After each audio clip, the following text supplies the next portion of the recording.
You're funny. Like I said, do you like my tail? Welcome back to Iron Rage, and today is a special edition. We're getting a double dose of Chris Cormier, joining Lee Priest and I on Iron Rage this week to talk about pretty much anything we want, but we're going to focus on 90s bodybuilding. Welcome, guys, back to the show. Thank you. Thanks for having me, Dave. Now, Lee, you specifically said get Cormier on because I want to talk about 90s bodybuilding with him. Yeah, well, Chris and I, we discuss things and we chat back and forth and we have similar views on the 90s, but, heaven forbid you bring up the 90s now and the fucking snowflakes go off their fucking rocker and start making excuses and shit. And now, before we start, we're not knocking today's bodybuilders. There's a ton of great champions out there and great bodybuilders out there, but sometimes when you just we're not going to harp back to the 90s when we say back in my day, because we're fucking both old men now, so back in our day, but the depth of the lineups back then, I watched Chris's documentary yesterday, which I really enjoyed. I commented saying it's probably the best one I've seen since Pumping Iron as far as training goes and insight into bodybuilding, the comradeship between Chris and his training partners and all the people that were on there. So that was very good, very honest and raw documentary, Chris. So congratulations. Made by Australians, Lee, right? It was made by Australians. It wasn't made by Generation Iron, like my fucked up documentary. With my documentary, I give him guys that have lived with me. Remember Kurt Miller that lived with me, Chris, for years and years? Yeah. Give him his name. I give him Mike Yablon's name who lived with me. I give him all my training. I gave him all my training partners' names. Didn't interview fucking one. Who did they put on my video? Jay Cutler. He didn't even know you. Yeah. You may as well put fucking Carrot Top on there. He fucking knows as much as fucking. It's like ridiculous. And then didn't even with Chris's documentary. It showed Chris actually winning shows. It didn't show me winning one IFBB show. Those guys in Australia found all the footage. You should contact them, Lee, and let them do a documentary on you. Well, we're thinking about it. Actually, Gary's actually talking to me about maybe doing a book, so I might do a book. No one reads, Lee. Don't do a book. Do a documentary. Well, we don't read anymore. That's right. They don't read because I put up the thing about Chris's documentary and the link in the bio. And people keep asking, where can we get this? Where can we get this? Where can we see this? They don't teach reading at school anymore. It's all about how to watch videos. That's all they teach you. Chris is more polite than me. Chris replies, the link is in the bio. When people ask me about my documentary and they say, Lee, where can we get this? My comment is, can't you read, cunt? Chris, why were the guys in the 90s, okay? Why do we have so much high quality, talent from the 90s? I don't believe that the guys today are not as genetically talented. I think we just saw a better expression of that talent in the 90s. Why do you think that is? I just feel like there's so many different variables that make this batch of bodybuilders different. We was taking different things. I know that as far as supplementation or even like the different companies. It was not so many companies with all these supposedly great products. Some products are not as equal as others. I understand if you're going to get that. If you get 1,000 new companies coming with 1,000 new different products and formulas and all that stuff, everyone's ingesting all this stuff. Like, do you need to take all this stuff? I wasn't taking all that type of stuff. You know, it was right. But the drugs were, the drugs might have been better in the 90s. I don't know, but they pretty much, if anything, they have more drugs today. I don't know how. That's what I'm saying. So you would think that the guys would look bigger and better today, but we're not seeing that yet. It's not panning out like that, is it? I mean, guys, look at this. The Mr. Olympia title was vacated this year, right? There's no one defending the title. In '98, there was no one defending the title. Everyone who came into the '98 Olympia looked like world killers. This year, no one steps up to the plate. Brandon Curry wins because he's the best guy on stage, but he's certainly not the best we've seen him. All the guys that we were expecting to look great just didn't bring it. How do you go to an Olympia and not bring it knowing the title's vacant? Well, I think Chris's documentary too also reminded me, you look back in the 90s when you watched Chris at the Nationals and the USAs, even back then there were so many guys coming up in the early 20s. They were just like 23, 24, 25, turning pro. Now we have pros who are turning pro in their 30s, maybe mid-30s, and they don't seem to have that genetics that the guys had back then, because look at some of those lineups at the USAs even when everyone's going for their pro card. It almost looked like a pro lineup back then. And, back then you could just look at guys and you're like, that guy's going to be a pro, or he is a pro. Now there's so many pros, you don't even know if they got a pro card, or if they do have one, they just... But Lee, you know what my theory is? I was talking about this on Heavy Muscle Radio with Chris this past week. I think that the reason why the amateur level talent pool is not as high is that because they give so many pro cards out every year that they're exhausting all the talent. So the guys that are winning are guys that are are guys that should take 3 or 4 years to get their pro card, but they're getting them too quickly and then they have to first get to the pros and then work towards having a pro physique. Whereas when Chris was competing and you were competing, it took forever to get a pro card, so they had a backlog of guys that were probably pros just waiting to happen, Well, I think too, back then it was like we all wanted to be pros so bad we trained our asses off. We didn't have the distractions they have now, and I'm going to say it, which would piss people off. Phones in the gym are a fucking distraction. As simple as that. Okay. I don't care what they say. If you've got a phone in the gym, look, off season you want to dick around with your phone, that's fine. But if you're prepping for a show and people say, I got it for my music, I got it to take a bit of video here and there, you go to change a song, you see it as messages. You got to look at the messages that change your whole mindset. It just fucks your whole training up. Chris had a beeper, right? Chris, you had a beeper probably back then. Yeah, I did have a beeper, but the beeper and the payphone at Gold. You couldn't go to the payphone at Gold because everyone said it was tapped, right? Meet you down at Kookaroo Chicken. Meet you down there, back of the car. The muscle man would call on that phone all the time. Remember that? Oh, remember that? Yeah. You pick the phone and just ring out of the blue. You answer and go, Muscle Man. He'll be like, yeah. You think he's like somewhere nearby. It was. I don't know how long. What are you talking about, Chris? I used to stand there waiting for those calls. I loved it. Muscle Man. How are you looking today? How big are your biceps? How are you looking? I think it was actually Lou Zewick. He used to ask those questions all the... Hey, Lou Zewick used to call me up in Australia at 2 a.m. Hey, Lee, it's Lou. What are you doing? Well, I'm fucking sleeping, son. And then the first question would be, how big are the biceps? How are they looking? What do you think of Vince Comerford? You think you can take him? Did he ever call you, Chris, at these weird hours and ask those questions? Hell yeah. My mother would come in. My mother would bust into my room at 2 a.m. Chris, it's Lou Zewick. The guy from ESPN is calling. Okay, what? How you looking? How big are the quads? How big are the quads? Yeah. The calves matching your neck and your bicep. What happened to all those fun guys? I'm pretty sure that was Muscle Man. I'm pretty sure that was him. So what are you saying? Some guy would randomly call the payphone at Gold's? Yeah, all the time. Yeah, randomly. Throughout the day, every day. And you just pick it up and be like, how big are your arms? Yeah. but also when you saw me training with Dorian, and that I was 43 at the time, but I was giving him all. You saw me throwing up all this stuff. Mm-hmm. You think I could have had a fucking cell phone in my hand in that fucking workout? No fucking. Oh, Dorian would have killed you if you had a cell phone, man. But I wouldn't even think of it because I'm fucking just trying not to fucking die. I'm just like, and the thing is, too, people try and say, well, Lee, it's no different. Like, what am I meant to do in between sets? I'm like, well, if you're with a training partner in between sets, yes, you might have a bit of dialogue, but it's sort of motivating. You're getting into it. It's like the difference between if you're driving a car.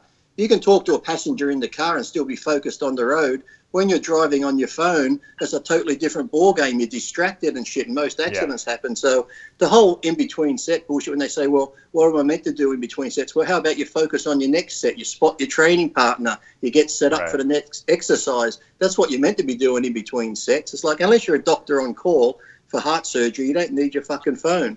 It was almost, when I was doing heavy sets like squats, 600 pounds, I didn't want to think about anything else because I was so afraid and so focused that I had to be, present on what I was going to do. It's almost like I was in fear. It was like I couldn't wait to get the workout over, but I knew I had to do this, go through those steps to be the best that I could be if I wanted to build bigger legs.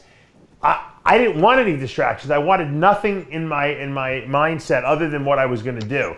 And I don't think guys today have that, that connection. Do you think when people are, like, I've been listening to some of the shows with Lee and you guys, you guys were like kind of like talking about poundages. Is the poundages used by some of the new guys now are way more than some of the guys from before, and more people doing it. You have what's some of the heavy lifters do today? I feel like they got like a false understanding of what intensity is, what hard working is. Like, to me, it was easy to go heavy. It was a lot harder when I started lightening the weight and really thinking about what I'm doing. Like, I feel like you got to have a clear understanding of what you're in there for and what you're trying to do. Because I had my ego days to where I was just trying to lift everything in the gym, but I still didn't obtain the physique that I wanted, although I was one of the strongest guys. So how do you come up with, how you process that? Like, I was the same. I used to, like, for my weight, I was use those 200-pound dumbbells. I'd load the leg press up and shit. And talking about intensity, we could load that leg press up at Gold's. We'd have the plates on it, someone sitting on top and shit, and you could rip out. Yeah. But then I go off it, stupid me. I trained with Tom Platz for a while, missed the crazy intensity.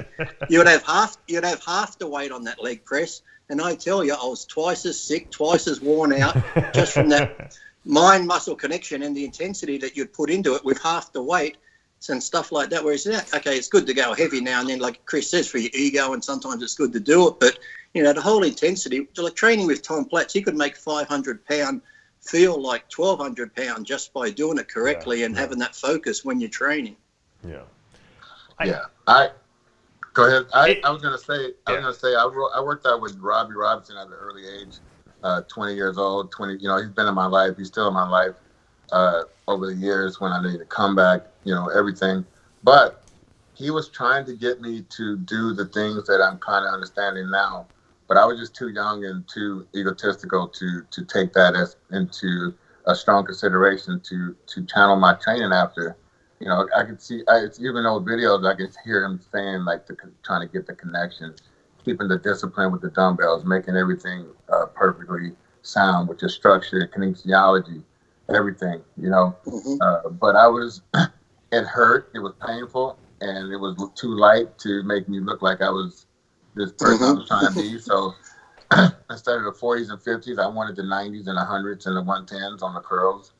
And I was just like, whatever you talking about, Robbie, whatever. I just wanted to go stronger. And the sad thing is, look at us now. We're all fucked up, and Robbie's still looking. Robbie's still looking up.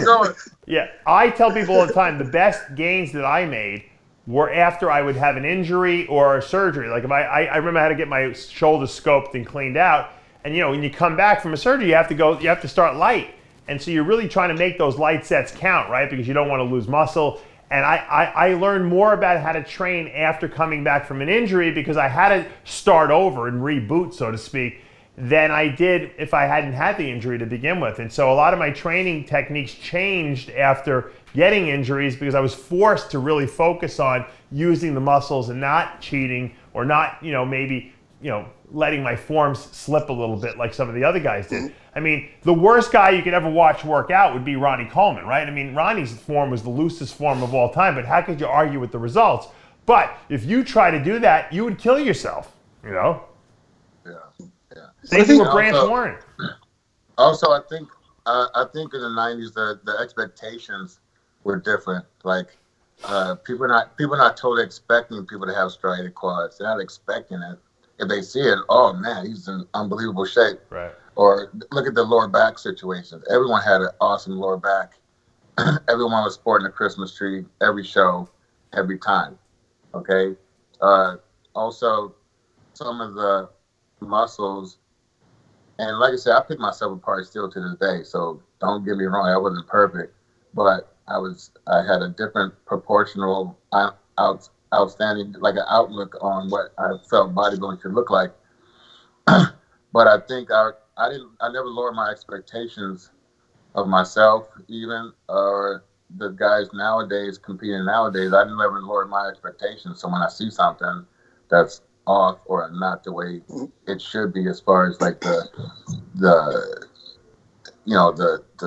muscles, insertions, the shape, the everything, the density. I'm looking at all that stuff, I don't know if Chris is like me. It's not like we're putting the guys down, but it's more sometimes when I watch the shows today, it's like I get this frustration because I see so many great bodybuilders on stage, and I think to myself, if this fucker was just conditioned, he could be winning all these shows. He could be winning this show and that show. And the frustration's like, why the fuck? It's like you're almost there. It's like you're still a couple of weeks out. Why did you stop dieting, or did you just think this is it, or the guru told you you look fantastic? Because, yes, they suffer too dieting, but I don't know whether we suffered more, but we went to that level where you go to the athletes meeting or the press conference, Chris, me, Flex, everyone was like, all sunken in the face, looking like death warmed up. So we were that depleted. If we did have to carb up, we could still fill out and be ripped. It just seems these guys aren't getting to that level of depletion before they start loading up, and they just seem to, you see it all the time. I see Ruley up there sometimes. I see a lot of these guys, and I'm thinking, man, if you were just shred, like Dave said, this Olympia, there were so many guys up there. If one of them had to come in, the conditioning they had in the 90s or the conditioning Dorian used to have, it would have been a walk in the park. They could have easily won it. So it's more of a frustration when you just see him up there. You're like, why didn't you just push it that little bit more? Even if you had to lose a couple of pounds of muscle, if you're ripped, you're going to look bigger. If you lost 4 pounds of muscle, come in shredded, you're going to look 10 pounds bigger on stage because it's an illusion under the lights. But I would say that the judges are rewarding the fuller looks, the less, maybe not quite as hard, but the full looks. Do you believe that statement?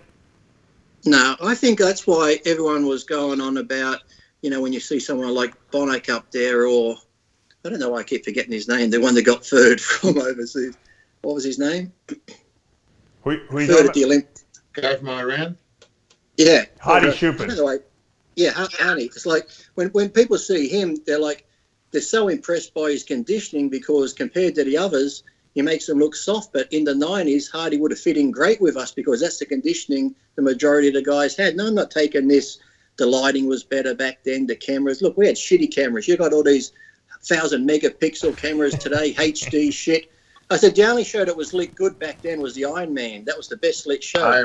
But the Arnold for us was lit shit. The Olympia was lit shit. Those European tours were lit shit. I remember the European tour where we did on top of an ice ring and the lights were so hot none of us could stand still on the rubber platform. You were eating everything on that fucking tour. Dude, his head was blowing up by the second. I think it was after Lee's head was like... After the fourth show, was like... Okay. Lee was beating me at the beginning of the tour. By the end, I was killing him. I was like, yeah, keep eating. Lee was going to McDonald's every day. That's why, Well, the thing was, it was me and Paul Dillette just kept hanging out, and by the fourth show, we're like, fuck this. So me, Paul and Vince Taylor found a Chinese shop, so we went there, and then we went to a fucking other place, and then we sent that cake to NASA, and fucking NASA blew his fucking top. This ain't funny. Who's sending me this fucking cake? Blah blah blah blah.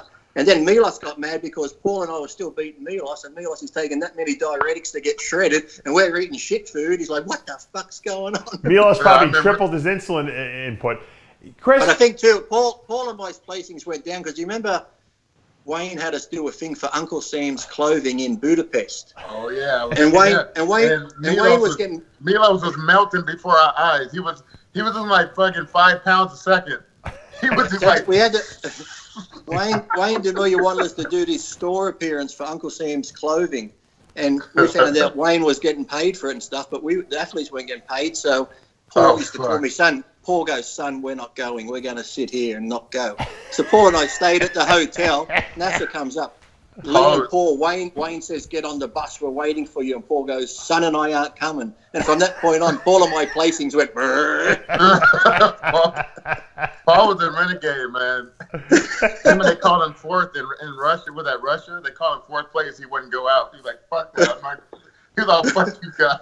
I remember at one show, Chris, he wasn't getting call-outs at one show, and I could smell his chocolate. I was standing there, I'm like, what's that chocolate smell? And I look across, it's Paul. He's standing behind the curtain eating M&Ms. I'm like, get out here. He's like, no, they're not calling me out. He's just eating M&Ms behind the fucking curtain. I mean, Paul probably had, Chris, some of the greatest genetics of all time in bodybuilding, wouldn't you say? Oh, yeah, he was crazy, man.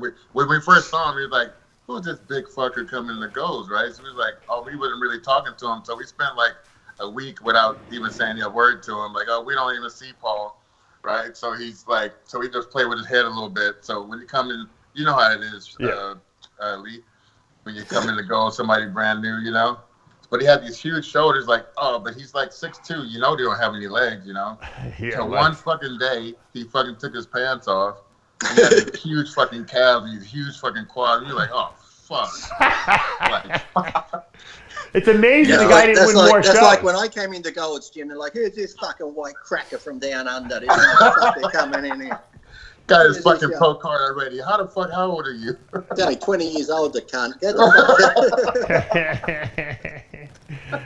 It is crazy, but you know, each era has its own stars, and if you guys had to predict like where we're going to see the sport go from this point on, do you think there's going to be some new breakout guy that's going to just, you know, have a reign of terror like Phil did or like Ronnie did again? You think we're going to see that next big thing in the sport? I think it can be. I'm sorry, Lee. I think it can be because you know as well as I do, Dave. Romney could have very well just fucking struck a fucking nerve and just blew away everybody. He could have done that. He could have done it. Yeah. You know, Rowley. You know, as you know, and Brandon. All these guys, they can do it. You know, even from. I don't know. It just. Why aren't they getting peeled, Chris? Is it? I mean, what's going on that they're not coming in? Ridiculous. I think it's just starving yourself. Take the food away and you get lean. I mean, it's not that hard. Well, I think it is like. Are you biting the bullet? Are you fucking just doing what's necessary? Yeah. In your cardio, it's like something's lacking. It's not drugs. We know that. It's suffering, is what it is. Yeah.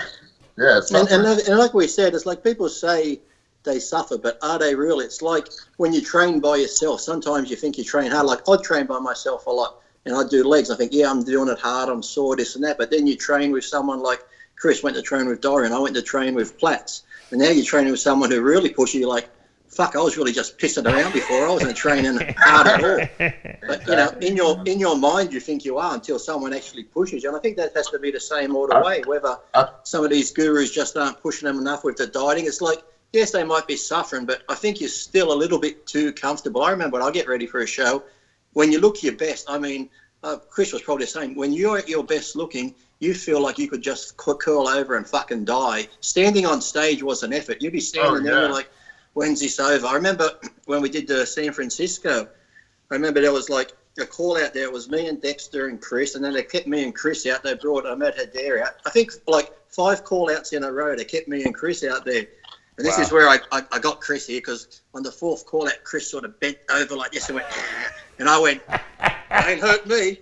Inside, I was fucking dying. But as soon as I seen Chris bend over to suck air, I'm like, I can do it. I can do it.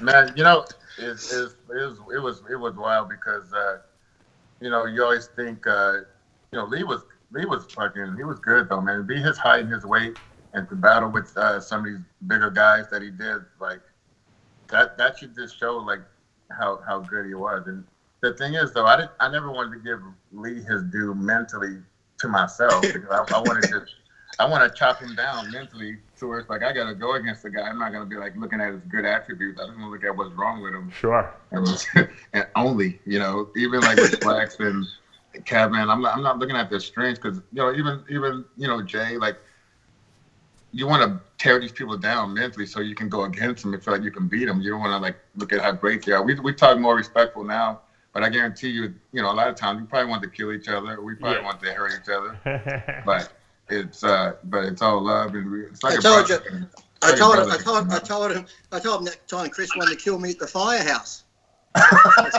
Why? Why do you want to kill you, Chris? Lee? Because I heard this thing about Chris, and I said to Lonnie Tepper, "What's this shit I heard about Chris? Chris isn't doing that." And Lonnie's like, "No." I said, "No, it's not." So somehow by the time I got back to Chris, I was the one that said it. So I was sitting there eating my pancakes, and all of a sudden my pancakes disappear. I'm like, "Oh, really?" Like, what's this shit? Chris was like, "What's this shit you're saying about me?" I'm like, "What?" I'm like, I wasn't worried about Chris hitting me. I was more upset he took my fucking pancakes.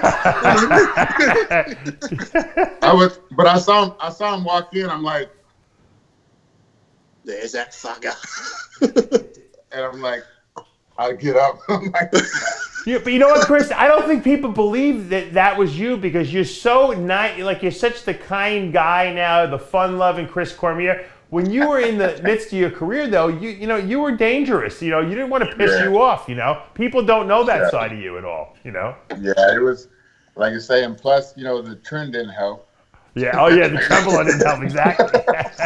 That's why I stuck to Winstrol. I was more. That's why Lee was so happy. He was hardly on anything. No, but yeah, but it's just wild, man. But like I say, I think the expectations was high, and when they want to let your fans down, right. Let alone the magazine articles coming out, and you're gearing up. And I think you mentioned it too in the documentary. I think too was the whole thing too back then. A lot of us relied so much on contracts, so you're pushing yourself, thinking, "I got to do good to get re-signed. I got to do good to make more money, or if I don't look good." I remember my first WIDA contract. There were so many clauses in there that if you showed up at a guest posing out of shape, you could be kicked out. Or if you got injured, if you couldn't train for 2 weeks, you'd be kicked out. If you had acne, there were so many things that they could dump you. It wasn't funny. So, it was just like one of those things that everyone was striving to hopefully do better so they could get a better contract and move up like that. Whereas today, there's not as many contracts out there, so more people. Is that a reason, maybe? But Lee, is that a reason maybe why people aren't as good, because they don't push as hard, because they don't really have that pressure to perform? No, I think maybe it goes back to a little bit of the judging, because when we go back to when Dexter won the Olympia, everyone thought, great, they're going to go back for the shape and conditioning a bit more. And then the following year, they went back to the bigger guys. So if the bigger guys are winning, people are going to come in looking what the judges are looking for. So until the judges start rewarding the guys with great condition, because I mentioned it here once before, we had a couple of guys win the overalls here, and they're in their late 40s. And, when I was younger, the guys winning the overalls were the guys in their mid-20s, sure, taking the juice, all big and shredded. Now we've got guys in their late 40s who were competing when I was competing in Australia, winning the overalls here because their conditioning is so on. Right. They might be a bit older, not as big as the younger guys, but because their conditioning's so great, they're beating all the younger guys. Yeah, but what about the let's say when you go to compete, you took out the symmetry round out of competition. They don't score it anymore, right? You're right. Yeah, so is that a big deterrent on, what we're trying to do here on the stage, or like how do you feel about that? Well, I think they need to have the symmetry, because remember when we were competing, Chris, we got that memo at one of the Olympics that says anyone with a bloated stomach was going to be marked down. If your stomach's sticking out, you're going to get marked down. And all of a sudden, someone with a bloated stomach is placing first or second, and another guy who got 6 or 8, he got points knocked off because his stomach was sticking out. So it was like they almost, I think the symmetry round was good, and I'm shocked that they removed it. That was the 4-quarter turns that you had to do in the beginning of the competition, and they would actually score that round. And I don't know why they removed it, other than the fact that it was maybe they wanted to make it easier to judge. It should be part of it, because symmetry, it's like that's a whole big thing about bodybuilding. It's like, that's one of the main reasons I can't compete now, because of my neck and shit. This side of my body's smaller than that side. I could well, go they don't on have a stage symmetry round. Don't worry about it, Lee. You hit whatever you want. Well, look, I could go on stage and do bodybuilding this side and bikini this half. So I could win both things now with this gender neutral stuff. I could be in 2 classes. But There you go. yeah, you got to have symmetry, because, okay, somebody could have a massive back, but if they've got shitty quads, no hammies, no calves, you can't just let them win because their upper body's so great. You know, look back in the day when they judged a bit of symmetry. That's why someone like Labrada did so well. He only weighed, 180-odd pounds, but standing on stage with his symmetry and everything, he fit in so well and looked crazy up there. So you need to have the symmetry around, be judged for sure. Right. Well, the debate will rage on and on and on. It'll never be an answer, but it's nice and fun to fantasize and discuss and theorize why this generation might have been better than that generation, or what the future generations will hold. I appreciate both of you guys coming on and talking about this. Well, I'm gonna let you on a secret right now. There's, 2020, Chris and I, my son-in-law Chris, like I told you, he's been, knocking up my daughter. Oh, no, really? But we had a discussion about it, since I'm like taking care of the kid and stuff down here, because he just packed up and left it. You start rumors, Lee. It's okay. I forgive you. You're a nice guy. I watched your documentary. Thank you. What's happening next year is Chris and I are going to dust off the weight training belts. We're getting together. We're going to make a comeback, father and son. We'll start repping now and start warming up now for the big comeback. Haven't picked what show we're going to do yet, but I'm gonna dust off my old clothing trunks now. Then the velvet ones. We all love to see our heroes compete again. I know people are always telling me to make a comeback and stuff like that, but you know what? It's nice to fantasize about it, but the reality is that it's way better if we never see each other on stage again. Yeah. I think I gave the best version of the real deal already. So. Well, you were 3rd at the Olympia one year, Chris, and now that no one could ever take that away from you. You looked awesome that year. Yeah, thank you, brother. All right, guys, we're gonna wrap things up. Lee, thanks. Chris, thanks. And once again, like Lee said, we'll be back next week. And great documentary. Thank you. Better than my fucked one.